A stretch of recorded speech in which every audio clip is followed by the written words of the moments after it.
अस्सलाम वालेकुम friend, my name is Aftab. Welcome to Aftab gardening ideas. इस वीडियो में हल्दी को हार्वेस्ट करने के साथ हल्दी के इन पौधों से हल्दी की अच्छी पैदावार लेने और किन मिस्टेक को करने से हल्दी की पैदावार में कमी हो सकती है, इस बारे में बताऊंगा। हल्दी को उगाने से लेकर हार्वेस्ट करने तक का अपना कंप्लीट एक्सपीरियंस आपके साथ शेयर करूंगा, ताकि जो गलतियां मुझसे हुई हैं आप इन गलतियों को अवॉइड करके हल्दी की अच्छी पैदावार ले सकें। हल्दी को लगाने का बेस्ट मौसम मई और जून का महीना है।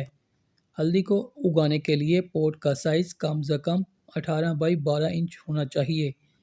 हल्दी को लगाने के लिए वेल ड्रेन न्यूट्रिशन से भरपूर और बुरबुरी मिट्टी होनी चाहिए। हल्दी भी आलू की तरह मिट्टी के अंदर ही बनती है, इसलिए मिट्टी जितनी सॉफ्ट और बुरबुरी होगी, रूट इतनी ही अच्छी तरह डेवलप होंगी और जितनी ज़्यादा रूट्स बनेंगी इतनी ही ज़्यादा हल्दी की पैदावार होगी। गर्मियों में हल्दी के पौधों के लिए best fertiliser kitchen waste compost है और हल्दी के पौधों पर पेस्ट अटैक भी कम ही होते हैं। जनवरी के महीने में हल्दी के पौधों के पत्ते खुश्क होना शुरू हो जाते हैं। जब इन पौधों के पत्ते खुश्क हो जाएं तो हल्दी हार्वेस्ट करने के लिए रेडी है। हार्वेस्ट करने से तकरीबन एक हफ्ता पहले पानी बंद कर दें। तो शुरू करते हैं हल्दी को हार्वेस्ट करना।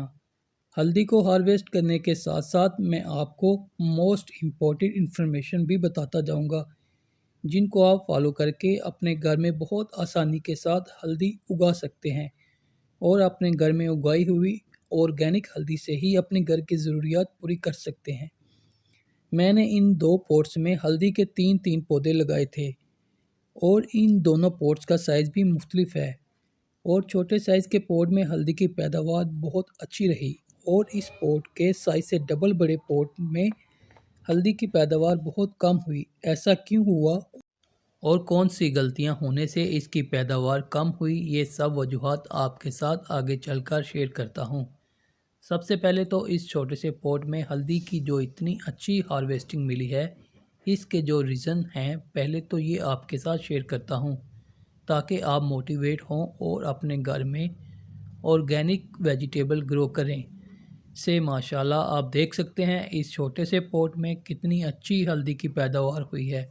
इसका रीज़न नंबर 1 तो इस पॉट की मिट्टी बहुत बुरबुरी और सॉफ्ट थी। नंबर 2, ये पॉट इन पौधों के लिए छोटा ज़रूर था, लेकिन इस पॉट के अंदर कोई अनवांटेड पौधा और जड़ी बूटियाँ नहीं उगने दी गईं और इसकी प्रॉपर गोडी भी होती रही, जिससे इस छोटे से पॉट में हल्दी के पौधे की रूट्स अच्छी तरह डेवलप हुई और जो भी खाद इस पौधे को दी वो प्रॉपर इसकी खुराक का हिस्सा बनी और पौधे की ग्रोथ बहुत ही अच्छी हुई, जिसका रिज़ल्ट आपके सामने है।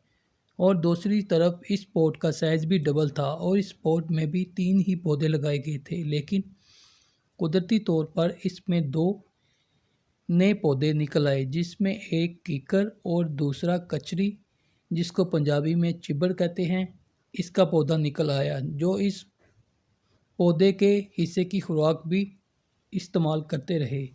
इन पौधों के हेल्थ बेनिफिट को देखते हुए इन पौधों को यूं ही बढ़ने दिया और इन पौधों की ग्रोथ भी बहुत तेज़ी के साथ होती रही। किक्कर के पौधे की टहनियों को काफ़ी दफ़ा काटना भी पड़ा। ये दोनों पौधे हल्दी के पौधे की खुराक भी इस्तेमाल करते रहे और पूरी क्यारी में भी इन पौधों की रूट्स फैल गई, जिसकी वजह से मिट्टी भी हार्ड होती गई और प्रॉपर इसकी गोडी भी नहीं हो सकी, जिस वजह से हल्दी के पौधे की ग्रोथ रुक सी गई और इसमें हल्दी बनना तो शुरू हुई, लेकिन इसका साइज़ बहुत छोटा और पैदावार बहुत कम हुई। इसलिए आप जब भी पौधे लगाएं, चाहे वो कोई भी हों, इन पौधों में मुनासिब फासला रखें और प्रॉपर इन गमलों और क्यारियों में गोडी करें। गोडी एक ऐसा फ्री ऑफ कॉस्ट तरीका है जिसके करने से आपके पौधे रातों रात लश ग्रीन और इनकी ग्रोथ बहुत तेज़ हो जाती है और पौधे खाद को भी सही तरह से इस्तेमाल कर पाते हैं। और गोडी करने का एक और बड़ा फ़ायदा है कि अनवांटेड पौधे और जड़ी बूटियों का खात्मा हो जाता है, जो कि हमारे पौधों के हिस्से की खुराक भी इस्तेमाल कर लेते हैं। ये थे वो रीज़न जिसकी वजह से बड़ी क्यारी होने के बावजूद भी हल्दी की अच्छी पैदावार इस पोट से नहीं मिली। फ्रेंड्स, अगर आपको मेरी ये वीडियो अच्छी लगे तो प्लीज़ मेरे चैनल को लाइक, शेयर और सब्सक्राइब ज़रूर करें और साथ लगे बेल आइकॉन को भी प्रेस कर दें ताकि मैं जो भी वीडियो अपलोड करूं उसका नोटिफिकेशन आपको बर वक्त मिले।